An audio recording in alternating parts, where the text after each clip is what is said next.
Hi hello வணக்கம் விவசாய சொந்தங்களே நண்பர்களே. நம்ம இன்றைக்கி எங்கே வந்திருக்கோன்னா, நம்ம சாத்தான்குளம் பக்கத்தில் உள்ள சொக்கன் குடியிருப்பில் நம்ம தென்னை மர தோட்டம் ஒன்று இருக்குது. அதை பார்க்க தான் இன்றைக்கி வந்திருக்கோம். ஏன் எதுக்காகன்னா, இது உப்பு தண்ணியில் இருக்குது. அதை பற்றி இன்றைக்கி ஃபுல்லாக வீடியோவில் பார்க்கலாம் வாங்க. இந்த தென்னை மரங்கள் வச்சு கரெக்டாக 2 வருஷம் தாண்டி 3வது வருஷம் நடந்துக்கிட்டு இருக்குது.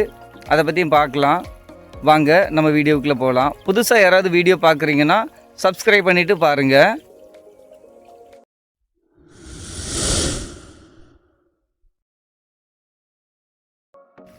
வணக்கம் விவசாய சொந்தங்களே. இப்போ பார்த்தீங்கன்னா நம்ம நிற்கிற இடம் சாத்தான்குளம் பக்கத்தில் சொக்கன் குடியிருப்பு அப்படிங்கிற ஊர்.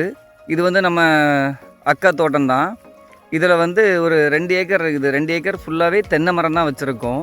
ஆனால் இந்த தண்ணி ஃபுல் அண்ட் ஃபுல்லு உப்பு தண்ணி. இந்த உப்பு தண்ணியில் வேறு எந்த ஒரு மரங்களுமே வரமாட்டேங்குது. நான் ஃபுல் அண்ட் ஃபுல்லு முருங்கை எல்லாமே வச்சு பார்த்துட்டேன், எதுவுமே வரல. இங்கே பாருங்களேன், நான் வைக்கும் போச்சில் முருங்கை நல்லா தழுத்த மரமாக வைப்பேன். இந்த தண்ணி போனதுக்கப்புறம் இந்த மாதிரி ஆயிரம் பார்த்துக்கோங்க. இது என்ன காரணம் அப்படின்னு யாராவது தெரிஞ்சால் கொஞ்சம் கமெண்ட்டில் நம்மளுக்கு சொல்லுங்கள். இதுக்கு வேறு ஏதாவது மாற்று வழி இருந்தாலும் அதையும் கமெண்ட்டில் சொல்லுங்கள். அதனால் இந்த தண்ணிக்கு தென்னை மரம் மட்டும்தான் வரும் அப்படின்ட்டு நான் நிறைய ரிசர்ச் பண்ணிவிட்டு அதுக்கப்புறம் தான் இதில் தென்னை மரம் வச்சோம். இப்போ இந்த தென்னை மரம் பார்த்திங்கன்னா 3 வருஷம் தாண்டிருச்சு. இந்த தென்னை மரத்தோட வளர்ச்சியை பாருங்கள். இந்த வளர்ச்சி நல்லா இருக்குது. ஆனால் இது உப்பு தண்ணி இல்லாமல் நல்ல தண்ணியாக மட்டும் இருந்தால் இந்த வளர்ச்சி வேறு மாதிரி இருக்கும். இப்போ பூ வர்ற டைம் ஆகிருக்கும். இது குட்டை ரகம்னு சொல்லுவாங்க, அந்த ரகம். இதிலே நாடு, அப்புறமா செவ்வழனி அப்படி நிறைய வெரைட்டிஸ் இருக்குது. பொள்ளாச்சி இளநி அப்படின்னு விதவிதமாக சொல்கிறாங்க. ஆனால் எனக்கு தென்னையை பற்றி அதிகமாக தெரியல. தெரிஞ்சவங்க யாராவது இருந்தாலும் கமெண்ட்டில் சொல்லுங்கள், நான் உங்களை காண்டாக்ட் பண்ணி தெரிஞ்சுக்கிறேன். அதனால் இப்போ நம்ம பார்க்குறோம்னாக்கி இங்கே பாருங்களேன், இது ஃபுல் அண்ட் ஃபுல் உப்பு தண்ணி தான். அந்த உப்பு தண்ணி பட்டு அந்த டியூப் எப்படி ஆகிருக்குங்கிறத நான் உங்களுக்கு காட்டுறேன் பாருங்கள்.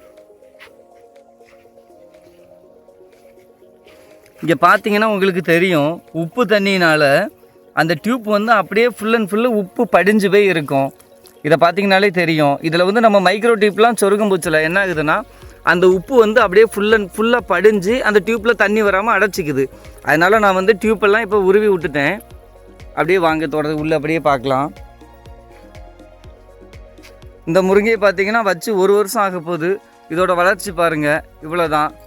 இதுக்கு மேலே இந்த வளர்ச்சி வரமாட்டேங்குது. இப்போ 1 வாரமாக பெஞ்ச மழையினால் இப்போ கொஞ்சம் துளிர்க்க ஆரம்பிச்சிருக்கு. இதை பாருங்கள்.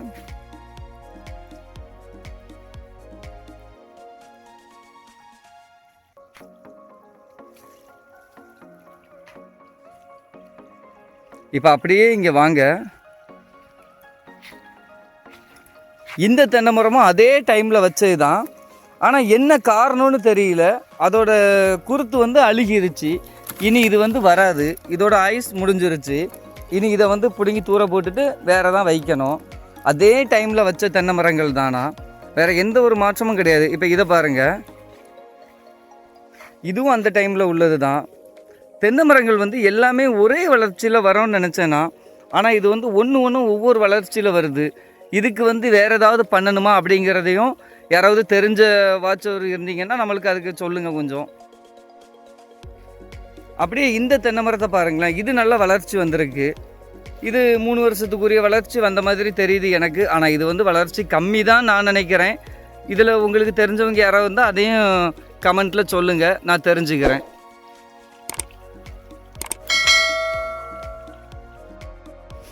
இதுவும் அதே டைமில் வச்ச தென்னை மரம் தான். இப்போ பார்த்தீங்கன்னா இப்போ தான் அது கொஞ்சம் புது குருத்துகள் அடிக்க ஆரம்பிச்சிருக்கு. இது பார்த்தீங்கன்னா தெரியும், இதாக இருக்குது, இதுதான் குருத்து. இப்போ இலை விரிகிற ஸ்டேஜில் வந்துருச்சு. இதோட வளர்ச்சி பார்த்திங்கன்னா இவ்வளோ தான் இருக்கும். ஆனால் அதே பக்கத்தில் உள்ள பார்த்திங்கன்னா அதை விட கொஞ்சம் அதிகமாக இருக்கும், வளர்ந்துருக்கும். ஆனால் நம்ம தோட்டம் ஃபுல் அண்ட் ஃபுல்லு உப்பு தண்ணி தான், வேறு மாற்று கருத்தே கிடையாது. அப்படியே பார்த்திங்கன்னா நம்மளுக்கு 5 HP போர் இருக்குது. 5 HP போர் இன்றைக்கி போட்டு விட்டிங்கன்னா 1 மாதம் ஆனாலும் ஓடிக்கிட்டே தான் இருக்கும். கரண்ட் மட்டும் கரெக்டாக சப்ளை இருந்துச்சுன்னா அப்படிப்பட்ட தண்ணி. ஆனால் இது உப்பு தண்ணிங்கிறதுனால தென்னை மரத்தை தவிர வேறு எதுவுமே வைக்க முடியல. இதுக்கு உங்களுக்கு தெரிஞ்ச யாராவது உப்பு தண்ணியில் வேறு விவசாயம் பண்ணலாம் அப்படி ஏதாவது ஐடியா இருந்துச்சுன்னா கண்டிப்பாக நீங்கள் கமெண்ட்டில் சொல்லுங்கள். நான் அதை கண்டிப்பாக ட்ரை பண்ணி பார்க்குறேன்.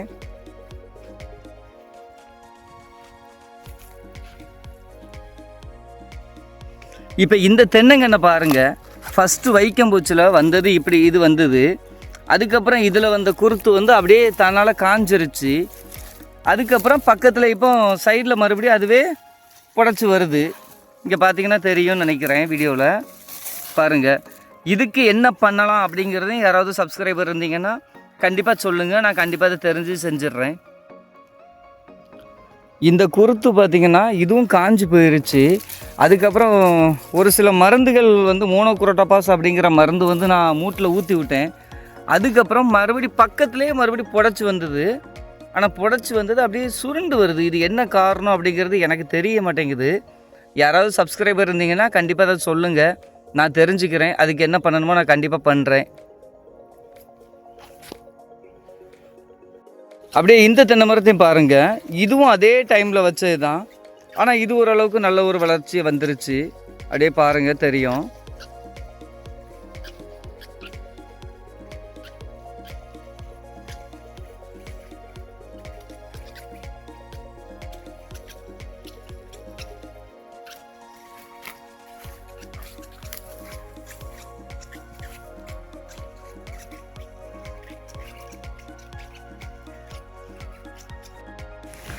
இப்போ இந்த தென்னை மரம் பார்த்திங்கன்னா நம்ம தோட்டத்துக்கு பக்கத்து தோட்டத்தில் உள்ளது. இது வச்சு ஒரு 5-6 வருஷத்துக்கு மேலே ஆயிடுச்சு, 7 வருஷத்துக்கு மேலே ஆயிடுச்சு. இப்போ இந்த சைடில் உள்ள தேங்காய் பார்த்திங்கன்னா ரொம்ப சின்னதாக தான் வரும், பெருசாகவே வராது. உப்பு தண்ணிங்கிறனால இப்படி வருதா, இல்லைனா இதுக்கு எதுவும் சத்து பற்றாக்குறைனால வருதா, அதையும் யாராவது சப்ஸ்கிரைபர் இருந்தீங்கன்னா தெரிஞ்சால் சொல்லுங்கள். நாங்கள் அதுக்கு என்ன பண்ணலாம் அப்படிங்கிறது நாங்களும் பண்ணுறோம். இப்போ பார்த்திங்கன்னா உங்களுக்கு தெரியும் நல்லாவே பாருங்கள். குறும்பல் வச்சைக்கு அதிகமாக எல்லாமே அப்படி கொட்டிடும். மேக்ஸிமம் முடிஞ்ச வரைக்கும் ஒரு கொத்துக்கு 1-2 தான் இருக்கும். ஏதாவது கொத்துக்களில் மட்டும்தான் இப்படி 5-6 அப்படி பிடிக்குது. அந்த கொத்து ஃபுல்லாகவே வர மாட்டேங்குது. அதுவும் ஏன்ட்டு யாராவது சப்ஸ்கிரைபர் இருந்தெல்லாம் சொல்லுங்கள், தெரிஞ்சுக்கிறோம். இதுதான் நம்ம தோட்டத்தை அப்படியே ஃபுல் வியூவில் பாருங்கள்.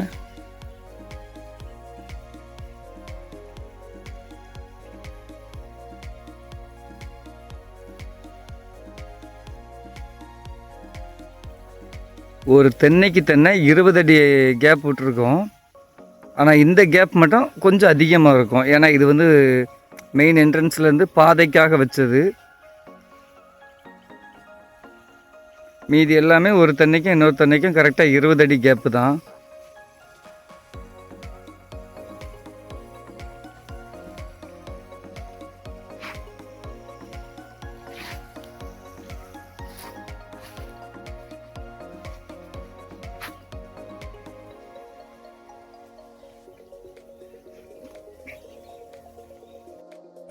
நம்ம தோட்டத்து வேலைக்கு புதுசாக ஒரு விருந்தாளி வந்திருக்காரு, அவரை பாருங்க.